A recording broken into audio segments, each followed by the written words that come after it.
Hello, everybody. Dave Neal here, stand-up comic host of Bachelor Nation News. In this video, we've got Logan responding to being poor-shamed. It's kind of hard to explain. If you haven't followed Bachelor in Paradise, that's okay. We're going to get into it right now. Kate Gallivan is on Bachelor in Paradise with Logan, and she has been discussing the fact that he doesn't quite live up to her financial needs.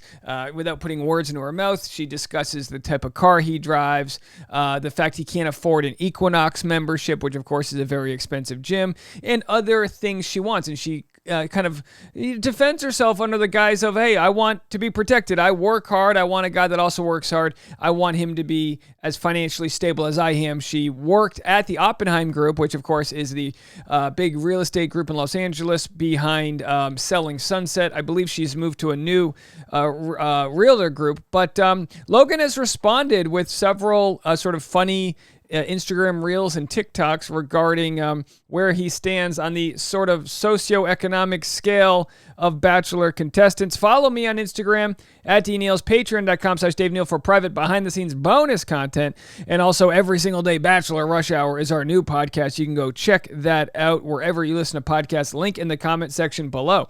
So the question was asked, do you wish you went on the date with Lindsay?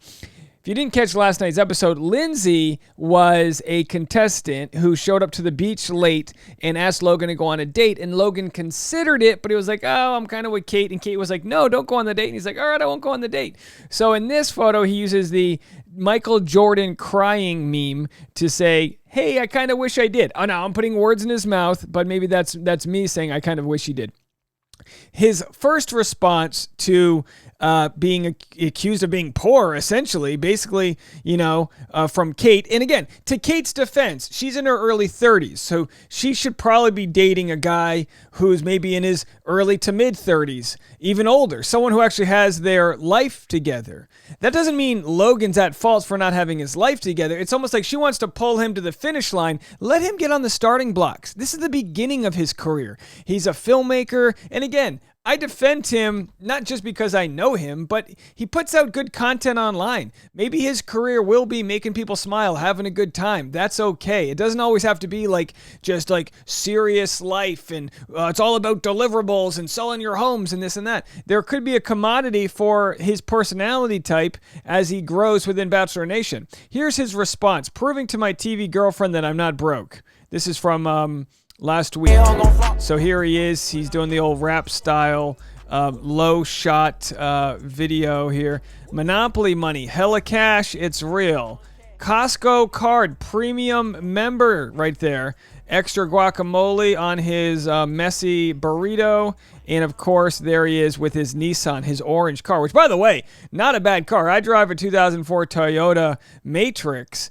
I don't know if we should be shaming people for the type of car they drive. I mean, look, like I said, she's allowed to have whatever type of guy she wants. I just think guys might run away from someone who comes off as shallow as she's coming off. So let's go to his Q&A. Who is your first celebrity crush? He says Elaine from Seinfeld. I completely agree. I've got similar Elaine crush.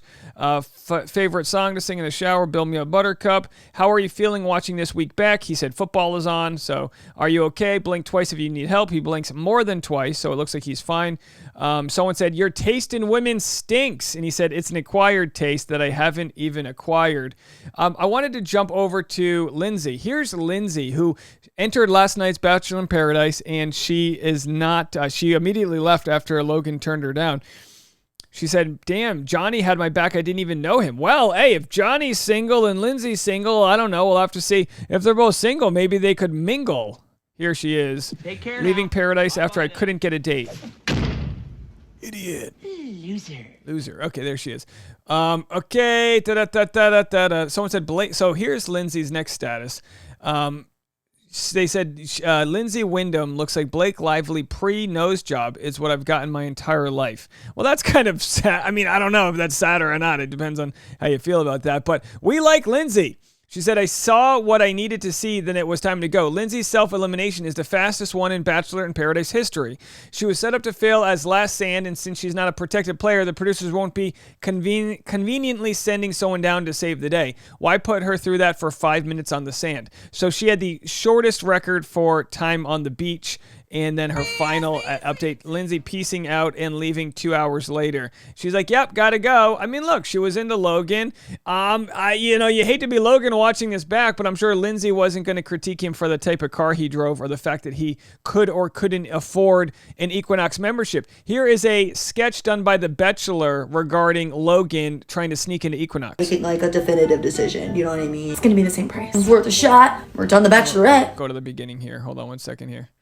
Here's the work out in the lobby. Yeah, no, I'm almost done. Are you a member? I'm not a member. I'm trying to prove a point to a girl. You need a membership to be. Okay, how much is the membership? $260 a month. Oh, my sister in Christ. Is there like a family plan I could get on? Like where I could split it between me and my 4 roommates? No. Okay, so here's the thing. I'm kind of like already a member at another gym. Told them I'm like still really interested in that gym, but I've always felt this like real connection with this gym. Show my interest in both of them without making like a definitive decision. You know what I mean? It's gonna be the same price. It's worth a shot. We're done The Bachelorette. All right, very funny sketch there. The play was that he's using new gyms like he uses new women. He's like, all right, I'm halfway in one, let's get halfway in another.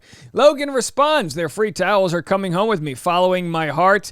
Someone said, that's so sweet, you bring home towels for your roommates. He said, LOL, nice, because I'm poor. So obviously he's able to make light of the situation, but it really is tough out there because not everyone has the privilege to maybe work in the real estate world that Kate works in, or, the socioeconomic privilege to be born in the right school system or right district. Not everyone has that privilege. Logan comes from, I'm assuming, a very nice place in Southern California, but clearly doesn't live up to the standards set there, which some might call shallow. Let's see what else he posts here. Someone said, how is the orange Honda? And Logan said, she's cruising, baby, cruising. Is it a Honda or a Nissan? What's the difference? Someone said, are you going to release more music? He said, recording and releasing this week. So he's going to have some new music coming out. Let's see if we can listen to the music that he had. Oh, we got to go backwards here. He released a song, and I guess people really liked it. Let's have a listen. We haven't really dove into Logan's music choices here, but let's go to it. It's called Machine Heart. Rather stay home alone, maybe I should clean up. Imagine if Logan gets some crazy success and then Kate's like, well, now that you can afford Equinox, he's like, can it? I'm with Lindsay now. All right, and we'll have to see. I mean, he's still with Kate. We'll have to see how it plays out. Anyway, let's go to some of his TikToks here, because I think he's doing a good job of having fun with the scenario. We have to remember, this TikTok said, me on my way to paradise without knowing anyone's names or watching any prior seasons. So the show has to remember, he calls someone loose. The show has to remember, we hate people that are pre-scripted and pre-planned when they come on the show. This is somebody who had no idea what he was getting himself into. And not only that, you could argue he has been the penultimate star of Bachelor in Paradise.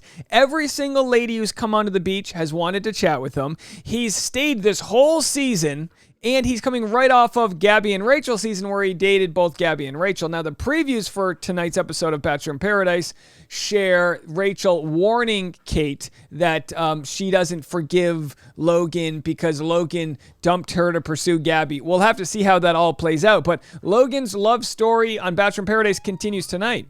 Trying to act normal after finding out the robot on Mars sings itself happy birthday once a year. These are great jokes. Great melodramatic jokes here. Big fan. Coming to terms with the harsh reality that despite your huge muscles, you will not be able to bring all the groceries in on one trip. You bought ingredients for Taco Tuesday. Listen, Logan, you got to do what I do. Only buy enough groceries, like 3 to 4 bags on each end. If they're paper bags, you have to take less because paper you can't hold on to as easily as plastic, but I guess it's better for the environment. I don't know. When I was a kid, paper was the bad thing for the environment. Now plastic's the bad thing for the environment. And then he posted this regarding Gabby Windy's partner, Val Trimerkovsky, testing positive for COVID. He posted this. Guys, what if he didn't get COVID? Something much bigger is going on. Of course, that's in response to the conspiracy theory that Logan didn't actually get COVID on his season of Bachelorette. That something more sinister happened. But of course, he swears he got COVID. That was it.